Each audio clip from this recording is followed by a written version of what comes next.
पश्चिम बंगाल की पहाड़ियों में एक बहुत ही खूबसूरत जगह है कुर्सियांग। चाय के बागान, धुंध, मतलब दिन में तो वो जगह किसी जन्नत से कम नहीं लगती। बिल्कुल, सुकून भरी शामें, चीड़ के पेड़ों की खुशबू। हाँ, लेकिन आज हम कुर्सियांग की उस खूबसूरती की बात नहीं करने वाले। हम बात करेंगे उस अंधेरे की जो सूरज ढलते ही पेड़ों के पीछे से उभरता है। हमारे सामने the headless spectre of Kurseong woods पर आधारित कुछ लेख हैं और आज हम इन्हीं के आधार पर डाउ हिल के उस रहस्य की पड़ताल करेंगे। एक ऐसी जगह जहां अंधेरा होने के बाद जाने के ख्याल से भी मतलब स्थानीय लोगों की रूह कांप जाती है। बिल्कुल, एक ऐसी जगह जहां अकेले होने पर भी कहते हैं कि आपको कभी अकेला महसूस नहीं होने दिया जाता। तो चलिए डाउ हिल के इस खौफनाक रहस्य की परतें खोलते हैं। कहानी की शुरुआत कहाँ से होती है? कहानी की शुरुआत होती है डाउ हिल के जंगलों के ठीक किनारे बने एक पुराने ब्रिटिश जमाने के स्कूल से। Victoria boys school. अच्छा, विक्टोरिया बॉयज स्कूल 100 साल से भी ज्यादा पुराना। अंग्रेजों के जमाने की बनावट, ऊंची छतें, लंबे लंबे गलियारे, मतलब ऐसी इमारतें अपने अंदर सिर्फ इतिहास ही नहीं, कहानियां भी समेटे रखती हैं। और कुछ कहानियां बहुत डरावनी होती हैं। जैसा कि इन लेखों में बताया गया है, सर्दियों में ये स्कूल 3 महीने के लिए दिसंबर से फरवरी तक पूरी तरह से बंद रहता है। चारों तरफ बर्फ, बिल्कुल सुनसान। हाँ, सुनसान गलियारे और क्लासरूम पर लगे ताले। लेकिन वहाँ जो गार्ड्स तैनात रहते हैं, उनका अनुभव कुछ और ही कहता है। खालीपन की अपनी एक आवाज होती है ना? सही कहा। गार्ड्स के मुताबिक उन खाली महीनों में भी स्कूल के अंदर से आवाजें आती थीं। सबसे आम थी गलियारों में किसी के भारी जूते घिसटने की आवाज, जैसे कोई टहल रहा हो। हाँ, जैसे कोई लंबा चौड़ा आदमी भारी कदमों से एक छोर से दूसरे छोर तक बेचैनी में टहल रहा हो। इसमें जो दिलचस्प बात है वो ये है कि पुरानी इमारतों, खासकर जो आमतौर पर भरी रहती हैं, जैसे स्कूल या अस्पताल, उनके खाली होने पर ऐसी कहानियां अक्सर सामने आती हैं। तो क्या इसका कोई मनोवैज्ञानिक आधार भी हो सकता है? मतलब ये सिर्फ गार्ड्स का वहम तो नहीं था? हो सकता है। इसे ऑडिटरी पेरिडोलिया कहते हैं। मतलब हमारा दिमाग जो है वो खामोशी या बेतरतीब शोर में भी जाने पहचाने पैटर्न ढूंढने लगता है। जैसे पंखे की आवाज में किसी के फुसफुसाने की आवाज सुनाई देना। तो एक वीरान स्कूल में जहां दिमाग को बच्चों के शोर की आदत हो, वहां दिमाग उस खालीपन को भरने के लिए खुद ही पुरानी आवाजें बना सकता है। ये तो समझ आता है, लेकिन लेख में एक गार्ड का जो बयान है वो इससे कहीं ज्यादा अजीब है। उसने दावा किया कि एक रात उसने खाली स्कूल में छोटे बच्चों के खिलखिलाने की आवाजें सुनी थी। ये डरावना है। सोचिए, आधी रात का सन्नाटा, एक वीरान स्कूल और उसमें गूंज की बच्चों की हंसी सुनकर ये रोंगटे खड़े हो जाते हैं। बिल्कुल, और यहाँ बात सिर्फ एक गार्ड की नहीं है। ध्यान देने वाली बात यह है कि कई लोगों ने अलग अलग समय पर एक जैसी घटनाओं का अनुभव किया है। मतलब ये सिर्फ किसी एक के मन का वहम नहीं था? शायद नहीं। जब कई गार्ड्स जो शायद एक दूसरे से मिले भी ना हो, एक ही तरह के अनुभव बताते हैं, जैसे भारी कदमों की आहट या बच्चों की हंसी, तो फिर मामला इससे कहीं ज्यादा गहरा हो जाता है। और ये डर सिर्फ स्कूल की चारदीवारी तक ही सीमित नहीं था। लेख के मुताबिक स्कूल से बाहर निकलकर आतंक फैलता है जंगल में। डाउ हिल से फॉरेस्ट ऑफिस तक जाने वाली एक सड़क है, जिसे अब लोग मौत की सड़क कहते हैं। हाँ, ये सड़क घने देवदार के पेड़ों से घिरी है, जहाँ दिन में भी सूरज की रोशनी मुश्किल से जमीन तक पहुँच पाती है। एक परफेक्ट हॉरर फिल्म का सेटअप। एक सुनसान सड़क, घना जंगल। बिल्कुल। इस सड़क पर चलने वाले कई लोगों ने एक ही जैसा अनुभव शेयर किया है, जैसे अचानक से ठंड लगना जबकि मौसम गर्म हो, या ऐसा महसूस होना कि पेड़ों के पीछे से कोई लगातार घूर रहा है। और कदमों की आहट। हाँ, वो सबसे आम अनुभव है। पीछे पीछे कदमों की आहट आना। जब वो रुकते तो आहट भी रुक जाती, जब वो तेज चलते तो आहट भी तेज हो जाती। ये जो पीछा किए जाने का एहसास है, ये इंसानी दिमाग का एक बहुत पुराना और बुनियादी डर है। हमारे पूर्वज शिकार होने से बचने के लिए हमेशा चौकन्ने रहते थे। ये उसी का एक बचा हुआ हिस्सा है। लेकिन जब इतने सारे लोग एक ही बात कहें तो सवाल उठता है, क्या उस जगह की हवा में ही कुछ ऐसा है? कुछ थ्योरीज हैं, जैसे कुछ जगहों पर खास तरह की इंफ्रासाउंड तरंगे होती हैं। इंफ्रासाउंड, वो क्या होता है? ये इतनी लो फ्रीक्वेंसी की होती हैं कि हमारे कान इन्हें सुन नहीं सकते, पर हमारा शरीर और दिमाग इन्हें महसूस करता है। और ये तरंगे अक्सर लोगों में बेचैनी, डर और किसी के होने का वहम पैदा करने के लिए जानी जाती हैं। ये तो बहुत दिलचस्प है, लेकिन लेख में कुछ लोगों के अनुभव सिर्फ एहसास तक सीमित नहीं है।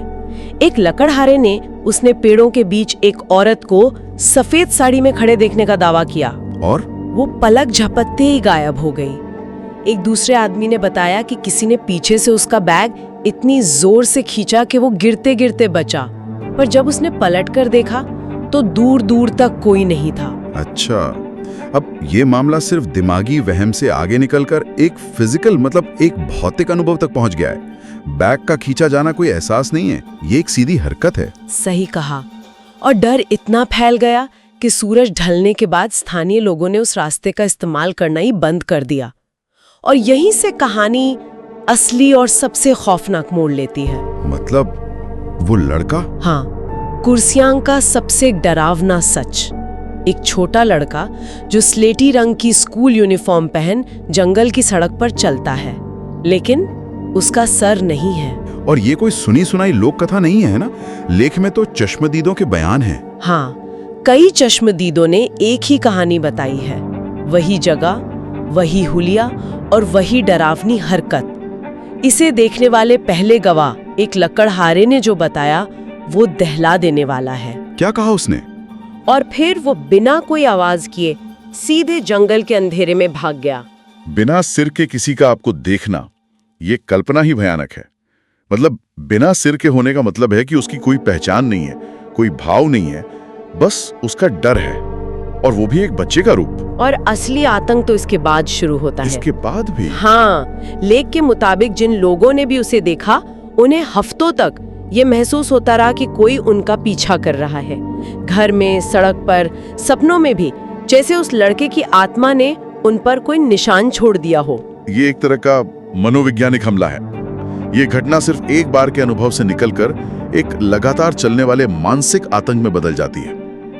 ये उस अनदेखी मौजूदगी का डर है जो आपके साथ आपके घर तक आ जाती है। और जंगल का ये डर वापस स्कूल की दीवारों के अंदर भी महसूस किया गया। विक्टोरिया स्कूल के छात्रों ने भी कई अजीबोगरीब घटनाएं बताई हैं। एक छात्र ने कहा था कि उसने बंद पड़ी साइंस लैब की खिड़की में एक परछाई खड़ी देखी थी। बच्चों का दिमाग वैसे भी कल्पनाशील होता है, लेकिन जब कई बच्चे एक ही तरह की बातें करने लगे तो उसे नजरअंदाज करना मुश्किल हो जाता है। एक दूसरे छात्र ने तो दावा किया कि उसने बाथरूम के शीशे में अपने पीछे एक खूनी चेहरा देखा था। उफ। लेकिन सबसे डरावना अनुभव एक स्कूल गार्ड का है, जिसका जिक्र लेख में बहुत विस्तार से है। अच्छा, वो गार्ड वाला किस्सा? हाँ, एक रात कड़ाके की ठंड में उसने गलियारे में किसी के दौड़ने की आवाज सुनी। उसे लगा शायद कोई छात्र शरारत करने के लिए छिपकर अंदर आ गया है। उसने अपनी लालटेन उठाते हुए चिल्लाकर पूछा, कौन है वहां? कोई जवाब नहीं आया, लेकिन कदमों की आवाज और तेज होती गई और ऐसा लगा जैसे वो सीधे उसी की तरफ आ रही है। इस सिचुएशन में डर के सारे तत्व मौजूद हैं। अकेलापन, अंधेरा और एक अनजानी आवाज जो आपकी तरफ बढ़ रही है। उसने घबराहट में अपनी लालटेन ऊपर उठाई और जो देखा उसके बाद उसकी चीख निकल गई। एक छोटे बच्चे का शरीर तेजी से उसकी ओर दौड़ता आ रहा था। एक बच्चे का धड़ बिना सिर के। वो गार्ड अपनी लालटेन वहीं गिराकर भागा और फिर कभी उस नौकरी पर वापस नहीं लौटा।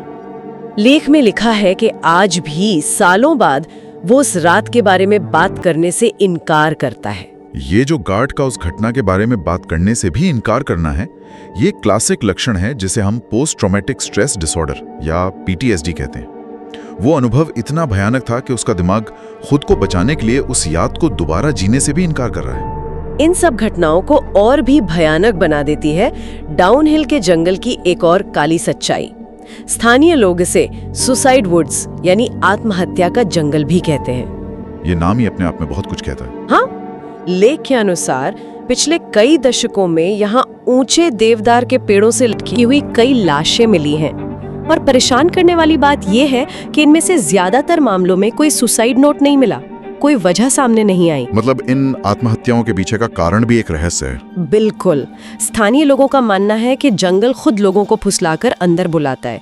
वो कहते हैं कि जंगल में एक अजीब सी उदासी और निराशा है जो अकेले और परेशान लोगों को अपनी ओर खींचती है, उन्हें भ्रमित करती है और फिर उन्हें कभी वापस नहीं आने देती। तो ये सब कहानियां, ये अनुभव, इनके पीछे क्या वजह हो सकती हैं? एग्जैक्टली लेख में कुछ सिद्धांतों का भी जिक्र है ना? हाँ, तो चलिए इन सिद्धांतों पर बात करते हैं। पहला सिद्धांत क्या कहता है? पहला है रेसिजुअल हॉन्टिंग का सिद्धांत। ये कहता है कि हो सकता है अतीत में किसी बच्चे के साथ कोई भयानक दुर्घटना हुई हो और उस घटना की जो बहुत तेज एनर्जी थी वो एक छाप की तरह उस जगह पर हमेशा के लिए रह गई है। मतलब वो कोई आत्मा नहीं है? नहीं, वो उसी घटना का एक वीडियो लूप है जो बार बार प्ले हो रहा है। वो किसी से इंटरैक्ट नहीं कर सकता, बस एक ही रास्ते पर चलता रहेगा। जैसे उस लड़के का सड़क पर चलना और जंगल में गायब हो जाना। लेकिन इस थ्योरी से गार्ड पर हुए हमले या लोगों का बैग खींचे जाने की घटना कैसे समझी जा सकती है? सही सवाल है। उसके लिए दूसरा सिद्धांत है जो ब्रिटिश काल की हत्याओं से जुड़ा है। कुछ का मानना है कि अंग्रेज अफसरों ने इस घने जंगल का इस्तेमाल सजाए मौत देने के लिए किया होगा और वो हिंसक ऊर्जा आज भी वहां मौजूद है जो लोगों से इंटरैक्ट कर सकती है। ये मुमकिन है, लेकिन क्या कोई ज्यादा वैज्ञानिक तर्क भी है? हाँ, तीसरा सिद्धांत वही है जिसकी हमने थोड़ी देर पहले बात की थी, कोहरे और इंफ्रासाउंड का भ्रम। वो इलाका घने कोहरे के लिए जाना जाता है। कोहरे में आकृतियां धोखा देती हैं, दिमाग खाली जगहों को भरने की कोशिश करता है और कोहरे में हिलती हुई एक डाली भी इंसान जैसी दिख सकती है। साथ में इंफ्रासाउंड का असर। पर ये सिद्धांत भी उन आवाजों की व्याख्या कैसे करेगा जो स्कूल के बंद कमरों के अंदर सुनाई देती थीं, या उस गार्ड के अनुभव की? और इसीलिए चौथा सिद्धांत आता है जिस पर स्थानीय लोग सबसे ज्यादा यकीन करते हैं, जंगल की बुरी शक्ति। हो सकता है कि वो जगह ही शापित हो, एक ऐसी प्राचीन ऊर्जा जो डर से ही ताकत पाती है। ये एक ऐसा नजरिया है जो विज्ञान से परे है, लेकिन उन लोगों के लिए सच है जो इसे रोज महसूस करते हैं। तो डाउ हिल सिर्फ एक प्रेत बाधित जंगल नहीं है, ये एक ऐसी जगह है जहां हकीकत, वहम और लोक कथाएं आपस में घुल मिल जाती हैं। सिद्धांत चाहे जो भी हो, एक बात तो तय है कि उस जगह पर डर का एक गहरा साया है। और वो डर आज भी जिंदा है। बिल्कुल, आज भी कुर्सियांग के लोग सूरज ढलने के बाद उस जंगल की सड़क से बचते हैं। विक्टोरिया स्कूल के छात्र देर तक नहीं रुकते और गार्ड्स वो कभी अकेले ड्यूटी नहीं करते। कुर्सियांग दिन में जितना सुंदर है, रात के अंधेरे में उतना ही खौफनाक। और उस धुंध में कहीं वो लड़का आज भी उस सड़क पर चल रहा है, शायद अपना सिर ढूंढ रहा है, या शायद किसी ऐसे को जो उसके पीछे उस अंधेरे में चला आए। ये सारी कहानियां और सिद्धांत एक बड़ा सवाल पीछे छोड़ जाते हैं। क्या कोई जगह अपने आप में बुरी या शापित हो सकती है, या हम इंसान अपने डर, अपनी कहानियों और अपनी त्रासदियों से उस जगह को बुरा बना देते हैं? हो सकता है डाउनहिल का असली रहस्य उसके पेड़ों में नहीं, बल्कि उन लोगों के दिमाग और अनुभवों में छिपा हो जिन्होंने वहां उस डर को महसूस किया है और पीढ़ी दर पीढ़ी आगे बढ़ाया है।